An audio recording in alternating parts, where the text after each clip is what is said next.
Assalamualaikum warahmatullahi wabarakatuh. Hello class, how are you? I hope all of you fine and healthy, okay? Okay, as usual, you meet again with me in our English online learning. And today we will discuss still about the if clause conditional sentence. Last week we had discussed about two of the function of if clause conditional sentence. Those are about reminder and suggestion. And today we will discuss about the third function of if clause conditional sentence, that is imperative ya. Oke, apa kabar anak-anak MEM semuanya? MEM harap kalian sehat-sehat saja ya. Jadi hari ini kita masih membahas tentang if clause conditional sentence. Kalau yang lalu kita sudah bahas tentang dua fungsi dari if clause conditional sentence, dan hari ini kita akan membahas fungsi yang ketiga, yaitu tentang imperatif. Okay, let's see the pola of the imperative if clause conditional sentence. Okay, coba lihat rumusnya. Jadi polanya di sini untuk imperatif itu ada if tambah simple present tambah verb 1 tambah objek atau complement. Kalau yang lalu itu if tambah simple present tambah subject. Yang ini nggak pakai subjek tapi langsung aja dengan verb 1. Kemudian tambah objek atau complement. Kenapa dia nggak ada subjek? Karena kalimat perintah. Kalimat perintah itu tidak pernah menyuruh seseorang itu dengan subjek duluan ya. Biasanya dia kalau dalam bahasa Inggris langsung dengan kalimat perintah. Misalnya, ambilkan buku itu, ambilkan gelas itu, ambilkan makanan itu, gitu ya. Dia nggak menyebutkan subjek lagi, tapi langsung dengan kata kerja. Oke.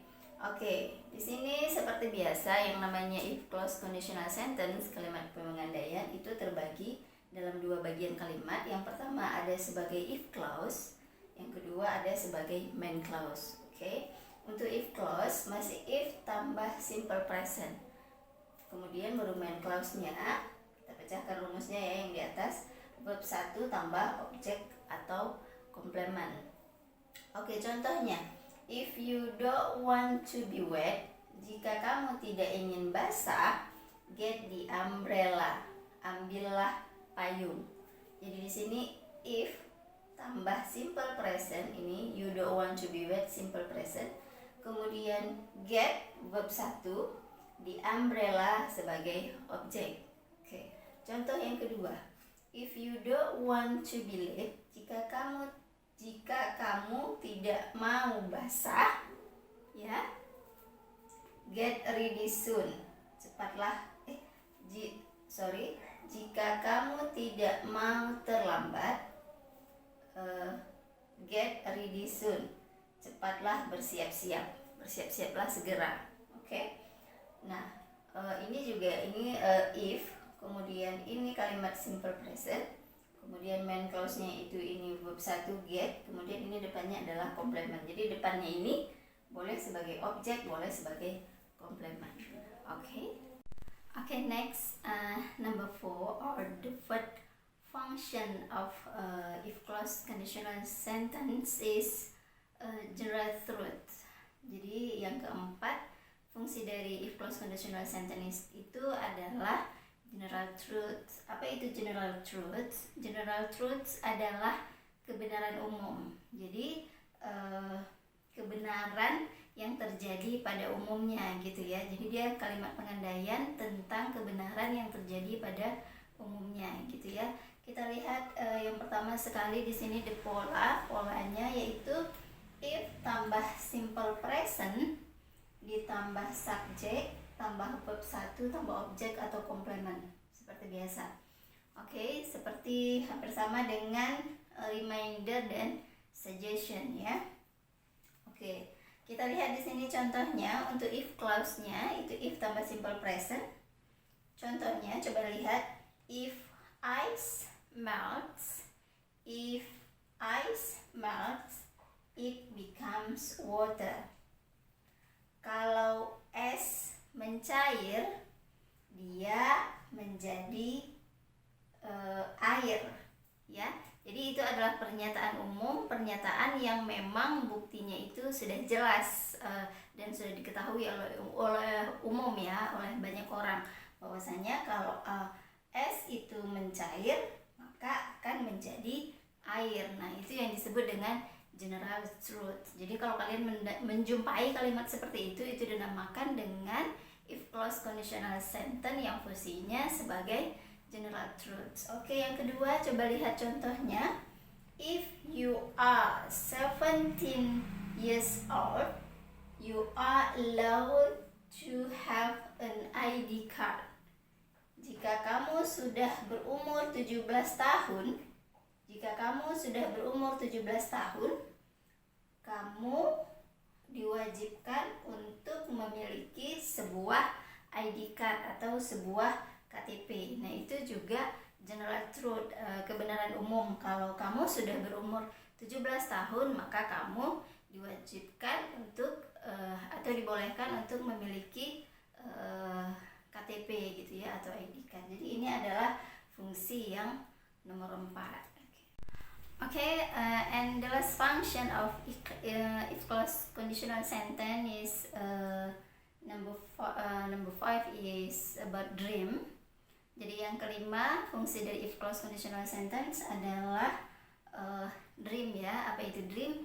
Dream adalah mimpi atau hayalan. Jadi ini adalah kalimat pengandaian yang memimpikan, menghayalkan sesuatu gitu ya. Dan ini biasa kita jumpai dalam kalimat pengandaian yang sudah kita pelajari sebelumnya ya. Dan biasa kita jumpai kalimatnya memang seperti ini. Jadi coba kita lihat dulu contohnya. Untuk polanya yang pertama itu, kalau untuk if clause-nya if tambah simple present, kemudian di main clause-nya itu subject tambah will tambah verb 1 ditambah objek atau complement. Jadi untuk main clause-nya itu adalah simple future ya. Oke, karena di sini memakai will. Oke, coba lihat contohnya sekarang untuk yang if clause.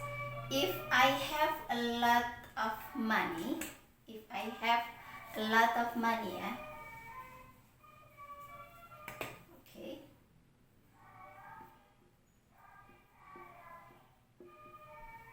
I'm sorry. If I have a lot of money, I will buy a car. Jika saya punya banyak uang, saya akan membeli sebuah mobil. Nah, itu adalah mimpi seseorang atau hayalan seseorang ya.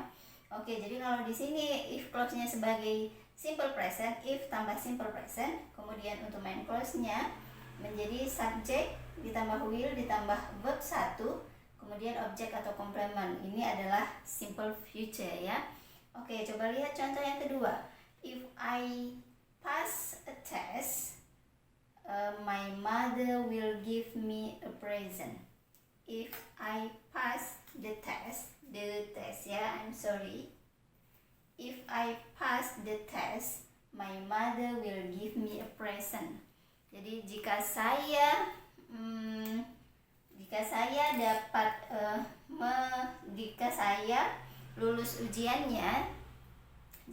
lulus ujian, ibu saya akan memberikan saya sebuah hadiah. Jika saya lulus ujian, ibu saya akan memberikan saya sebuah hadiah. Nah, itu adalah fungsi yang untuk dream atau mimpi gitu ya. Okay, we have discussed the five of if clause conditional sentence, the five of function if clause conditional sentence. Kita sudah diskusi, sudah mempelajari kelima daripada if clause, fungsi dari if clause conditional sentence. Yang pertama itu ada reminder, kemudian suggestion, kemudian imperatif, kemudian general truth, dan yang terakhir adalah dream. Okay, do you understand? I hope all of you understand ya. Saya harap memang kalian mengerti apa yang sudah saya sampaikan. Okay, I think enough for today. Maybe for the next week we will discuss about the type of if clause conditional sentence. Okay, thank you for your attention. I say assalamualaikum warahmatullahi wabarakatuh and see you.